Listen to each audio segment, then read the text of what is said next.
you've got more of a chance of being a billionaire if you're dyslexic.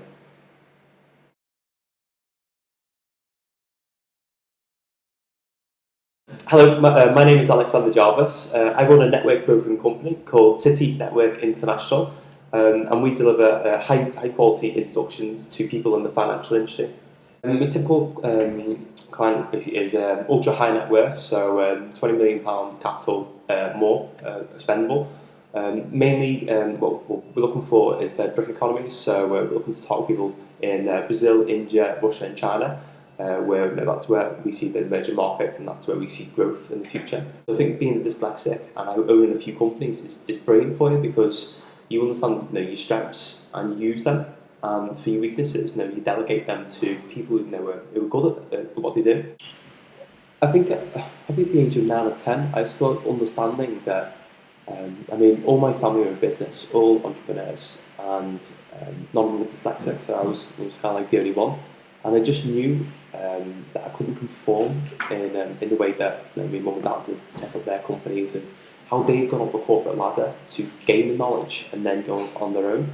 I knew that I had to completely just take over from day one, to be in charge of my own destiny, because if you're beholden to someone, or you've got to learn through people and they don't understand your dyslexia, they don't understand the hiccups and problems that you have for understanding and learning things, then I think you have a big problem. So I think all dyslexics should definitely consider going on their own, and really consider entrepreneurship, because I think that is the only way. I suppose I was always good at trading, so I was always good at making money from introducing people to each other, and I love meeting new people, and I love travelling. So I suppose it revolved from that, and just my passion about meeting people.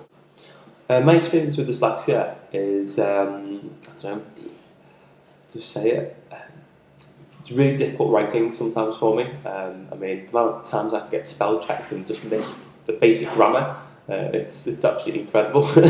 I've mastered the to-do list now, so it's quite basic, short, sweet. When you've got numbers, the dates and times. But I try and stay away from writing words and writing paragraphs as much as I can. As very much numbers, facts, figures. I'm good at that. Mental maths. Dyslexia for me was it gave me the upper hand, because I do think it makes you more aware of your weaknesses, and I think it makes you a lot more street smart. As in, you can learn to adapt, because you can't fit in to the normal way it's been done before, and you have to become more intuitive and quite adaptive to your surroundings. And I suppose you have to become more of a people person. Oh God, my experience in school with dyslexia was arguing with every teacher except my maths teacher. I did have a few arguments with her, because I refused to do algebra. And it wasn't that I didn't understand it; it was just it didn't make sense. It was more than I didn't understand it. It was completely it was, as soon as you put letters in numbers, it was crazy for me. But I did find mental arithmetic was a lot better than most people. I was in set one for mental maths, and I suppose that stayed with me. I'm quite good at numbers. See, I think it's very much like you're backed into a corner, because you can't achieve academically, so you have to go out and create and be innovative, and just go after it and get the right people around you, that have the skills that you haven't got. So I think it makes you a good delegator, and it makes you a lot more, I suppose, savvy when it comes to getting your ideas across, because you know your weaknesses and you know what your strengths are. City Network International was brilliant for me, because it's a platform. I don't see it as a business that I can sell, because it's the relationships. As the Chinese call it, the guanxi. It's about building relationships and taking it to the next level. So it's a platform for me.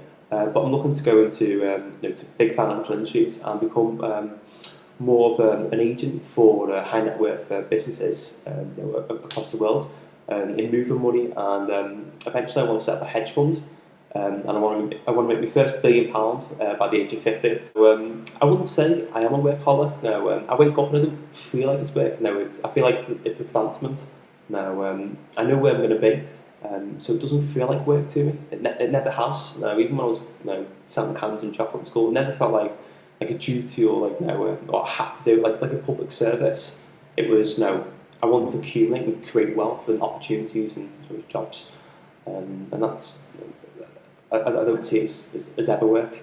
I'm very much into lifestyle design, so I have a really good lifestyle. Now I'm 21 and I've met ambassadors, prime ministers, and it's that's brilliant. I'm in a people business, so I like to find people's stories, cultures, ideas, what they believe in, where they think the economy is going to go. And I think for me that's more than giving me £1 million and then telling me to go into property, because it's long-term investments. I like the excitement and being in the business and learning new things. That's why I'm learning Mandarin and Arabic at the moment, because it's those there are two parts of the world, Middle East and East Asia, that are absolutely thriving. Their economies are going all the way to the top. I think by 2050, I think the actual Chinese economy will be twice the size of the Americans, and that'll be £70 trillion. That's going to be that's going to be literally a new world order. Yeah. A new economic world order. Don't become reliant on anyone, because mentors and business advisors and everything else, a lot of them will be older than you, and it doesn't mean anything, because the internet and massive platforms are out there to help live all the time. So just become really collaborative. Share your information.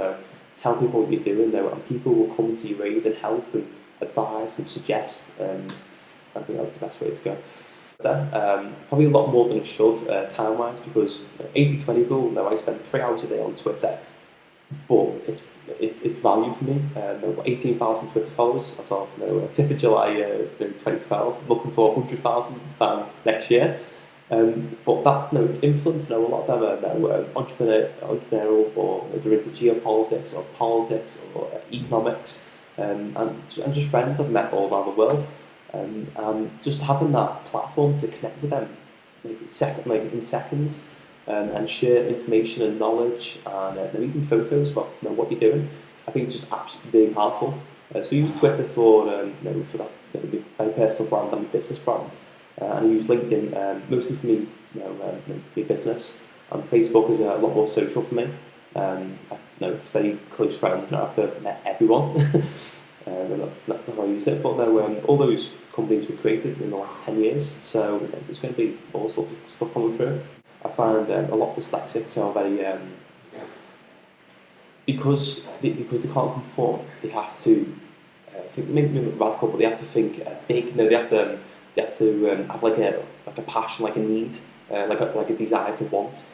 And I find just go with it. Whatever you like, whatever drives you. I mean, for me, it's people who travel. I want to see every country in the world. 196 countries I will see by the age of by my 40th birthday, because I love meeting new people, the cultures. That stimulates me, and I think that's beat me dyslexia, because you become so smart on so many different levels and fronts, and you can have a conversation with anyone. A tramp on the street to a head of state. So I think dyslexia can really make it. I think it can spur you on, because you can't conform. I didn't used to be quite a control freak when I first started my business, especially when it came to my accountancy and my events. But then I soon realised that if I tried to control everything, that I was never going to do anything or be anyone.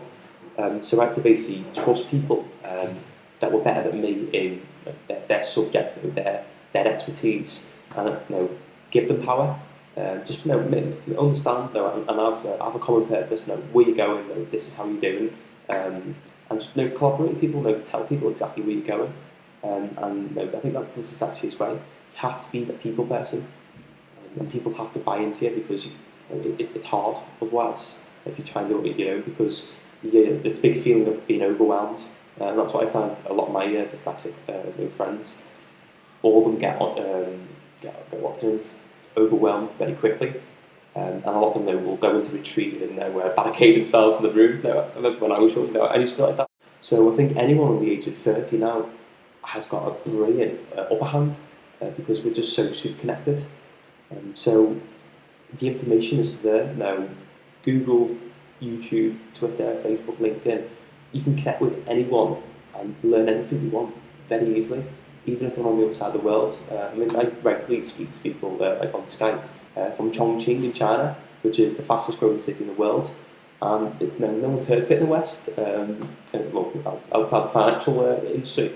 And it's absolutely insane because those 13 million people want to learn all about business. They all want to create wealth. They all want to create jobs and ideas and prosperity for their families. And I think if you've got information, that they're looking for all the products that we've got in the UK. They're looking for the Britishness. They want the Savile Row. They want our tea and cake. They want even want telephone boxes. They want that off us. And there's just so many opportunities out there. I just think dyslexic people have to be more confident than people who aren't, because they're up against more challenges, and you don't get anything done by being negative about where you are in your life. And if you're dyslexic, you have to just stand up and you have to get yourself out of that corner and basically fight yourself out of it and take yourself to the next level. Learn new skills. I never thought I'd be able to learn Mandarin. I've been 7 months into it now, and I'm getting pretty cool. So I think you just have to just fight it all the time and just propel yourself to make yourself better. Dyslexics, you will not conform to society, so you just embrace and adapt and innovate on all your weaknesses. And when you can, delegate to people who are good at what they do, and trust them. So build a team around you, and your dyslexia will never be a challenge or a problem. It'll be a success.